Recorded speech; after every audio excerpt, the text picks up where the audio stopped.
In this short video, I'm going to show you how to delete a Salesforce object. Keeping in mind, you cannot delete standard objects, only custom objects that you have created. So for example, if I want to delete the account object, I'm here in a setup area in Object Manager. If I click on account, there is no option here to delete. Whereas if I look at the custom object that I do want to delete, you will see some different options there. So I've made a custom object and I want to redo it. So I'm going to delete it and start again. So I've got something here called computer type.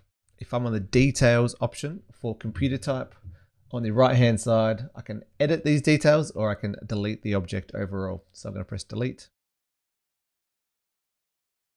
It says, are you sure? It tells you it'll store some data for a little while, but I'll say yes, please do delete. It's going to work in the background. And now that object has disappeared. It will be in the recycle bin, so you can restore it if you change your mind in a short space of time, but otherwise that object has now been deleted. Hope that helps.